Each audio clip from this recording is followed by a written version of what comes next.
हाँ सर। अब बात करेंगे हम लोग इंप्रेटिव सेंटेंस का, जिसको हिंदी में हम लोग आज्ञासूचक वाक्य कहते हैं।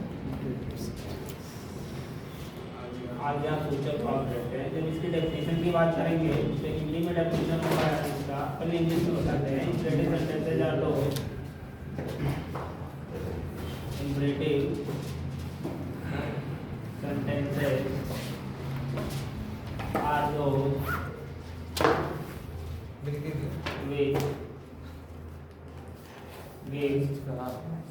order, request, advice,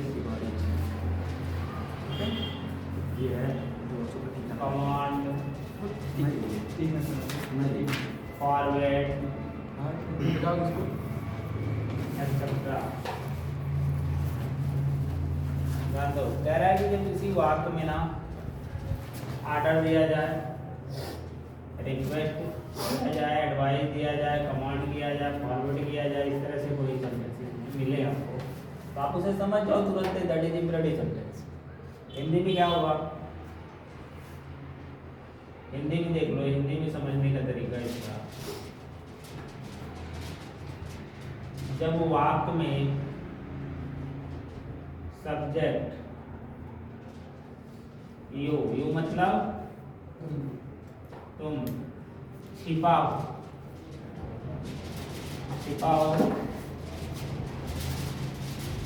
और वाक्य के अंत में क्रिया का प्रयोग किया गया, क्रिया का प्रयोग किया गया हो तथा वाक्य में आदेश, सलाह, अनुरोध, मना करना आदि का भाव प्रकट हो तो उसे देखो ध्यान से इंप्रेटिव कहते हैं।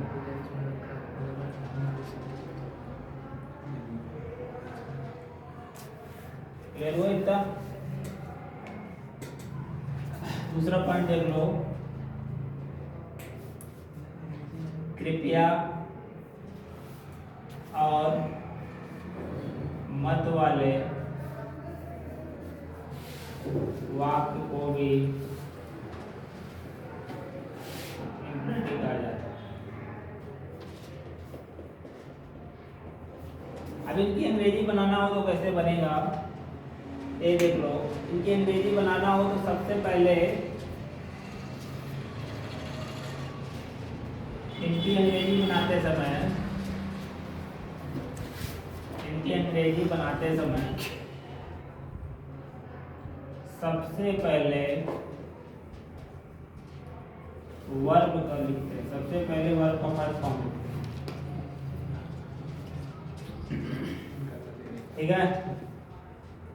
मत वाले वाक्य को डू नॉट से शुरू करते हैं।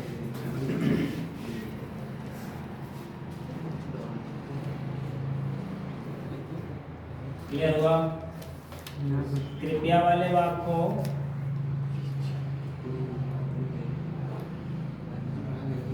को प्लीज से शुरू करते हैं। क्या पहले भी लिखो, लास्ट में भी लिख सकते। तो सबसे पहले आपको इतना पता होना चाहिए, जब किसी भी वाक्य में वो आदेश आ जाए, सलाह आ जाए, अनुरोध आ जाए, मना करना आ जाए, ठीक है, तो आप समझ जाना कि वो इंप्रेटिव सेंटेंस। इंग्लिश भी बात करेगा, जो भी ऑर्डर देगा, रिक्वेस्ट करेगा, एडवाइस करेगा, कमांड करेगा, फॉरवर्ड करेगा, वो भी इंप्रेटिव। इसकी अंग्रेजी बनाना है तो कैसे बनेगा, इसकी अंग्रेजी बनाना है तो सबसे पहले वर्ब की अंग्रेजी लिखना है। इसमें जो शब्द हमेशा साइलेंट रहेगा, इसको लिखना ही होता है, केवल अंडरस्टैंडिंग करना होता है, समझना होता है। कृपया जहाँ मत लगा होगा उसमें डू नॉट लगा लेना होता है, जहाँ कृपया लगा होता है वहाँ पे प्लीज लगा लेना। इसमें आपसे कोई भी पूछता है कि इम्परेटिव सेंटेंस क्या होता है, तो आप कहोगे इम्परेटिव सेंटेंस उसे कहते हैं जब किसी वाक्य में आज्ञा, परामर्श, सुझाव, प्रार्थना, मना करना आदि का भाव प्रकट हो, इम्परेटिव है। ठीक है, ऐसे वाक्यों में वर्ब को अंत में लिखा जाता है, तुम शब्द बोला नहीं जाता है, न लिखा जाता है, केवल समझा जाता है। मत वाक्य, इस ऐसे वाक्यों में मत शब्द आता है, कृपया आता है। मत वाले को डू नॉट से शुरू कर लेते हैं, कृपया वाले को शुरू करते हैं। इसके टोटल 5 पार्ट होते हैं। ये हो गया, बेटा हो गया इसको। हाँ,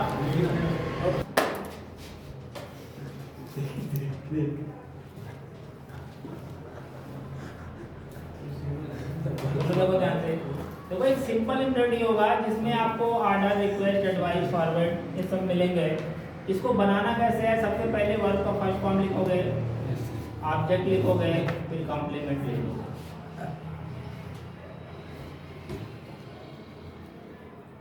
लेकिन जो सेंस होगा जो मैंने अभी पीछे बताया उस तरह,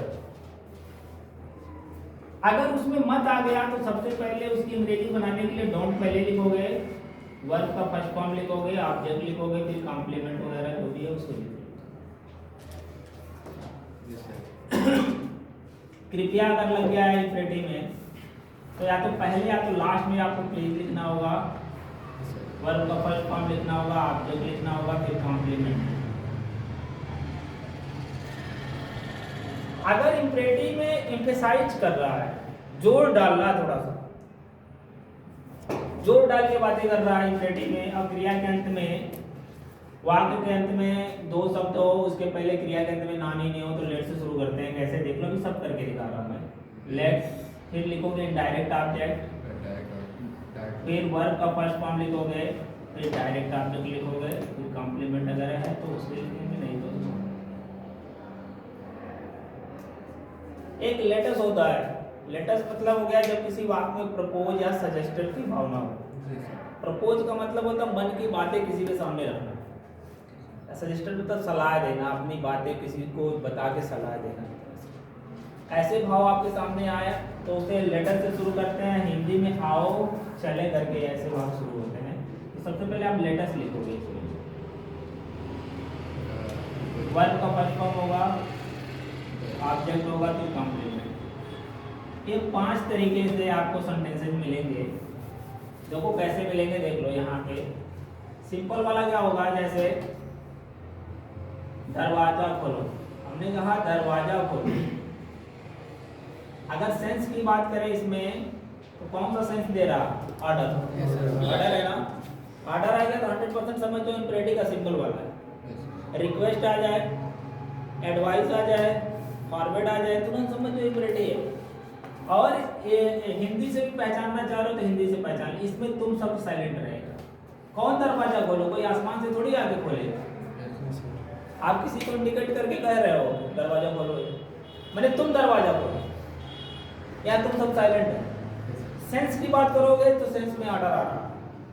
तीसरी पॉइंट है कि बिना सब्जेक्ट के वाक्य के अंत में वर्ब लिखा है। जब वाक्य में सब्जेक्ट तुम साइलेंट होगा और अंत में वर्ब लिखा होगा तो आप समझ जाना कि ये इम्परेटिव सिंपल। इसकी अंग्रेजी बनाना तो पहले क्या लिखोगे? वर्ब। वर्ब क्या है? बोलना तो अंग्रेजी ओपन।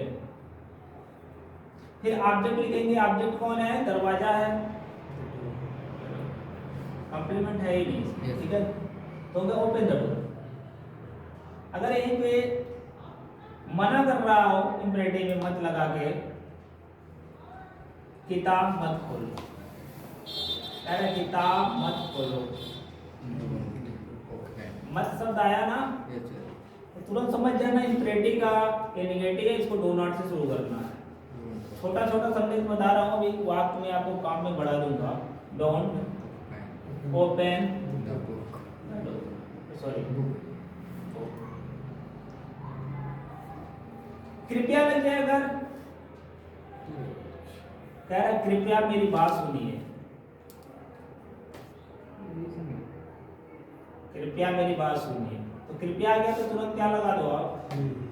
प्लीज।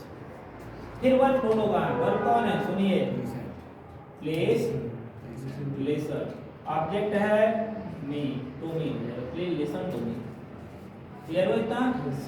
ये देखो लेट वाला वाक्य कैसे शुरू होता है, देखो ध्यान से। लेट वाला क्या, वाक्य के अंत में दो शब्द लिखा होता है, दो,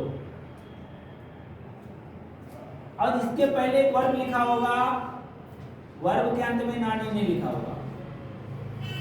जब अंत में दो लिखा हो, उसके पहले वर्ब लिखा हो और वर्ब के अंत में नानी ने लिखा हो, तो समझ जाना उसे हमें किससे शुरू करना है, लेट। इसके पहले कुछ और लिख दो कॉम्प्लीमेंट, जैसे मुझे पढ़ने दो, थोड़ा सा जोर डाल के कह रहा है इंपरेटिव, मुझे लिखने दो, मुझे पढ़ने दो, मुझे जाने दो, मुझे कहने दो, मुझे बोलने दो। तो हाँ, इसकी अंग्रेजी में नहीं कहा तो हो जाएगा लेट मी। पहले लेट लिखोगे, फिर इनडायरेक्ट ऑब्जेक्ट उसे कहते हैं जो सजीव होता है, ये सजीव है। फिर आपको वर्ब का फर्स्ट फॉर्म, वर्ब हमारा रेड है, डायरेक्ट ऑब्जेक्ट और कॉम्प्लीमेंट है ही नहीं। क्लियर हुआ? यहाँ दो शब्द रहेगा और वर्ब में पहले नानी नहीं होगा। ये चौथा पॉइंट। पांचवा क्या होगा? पांचवे में क्या कह रहा है? पांचवे में कह रहा है कि आओ शब्द ज्यादातर रहेगा, प्रपोज उसमें सजेस्ट ज्यादा रहेगा। कह रहा आओ स्कूल चले, अब अकेले नहीं जाएगा वो, कह रहा आओ तुम और मैं दोनों लोग स्कूल चले, आओ स्कूल चले। तो सबसे पहले आपको लेटस ही लिखना पड़ेगा। लेटस का मतलब होता मैं और तुम दोनों लोग, ठीक है? क्या करें? चले, चले की अंग्रेजी वर्ब हो गई। ऑब्जेक्ट कहाँ चले? स्कूल। लेटस में ही आओ हो गया। एक 5 तरीके से इम्परेटिव आएगा, आ रहा समझ में? इसके अलावा एक इम्परेटिव और आता है, हाँ क्या बता दे रहा हूँ। लेट, इस लेट का प्रयोग टेंस में कर दिया जाता है।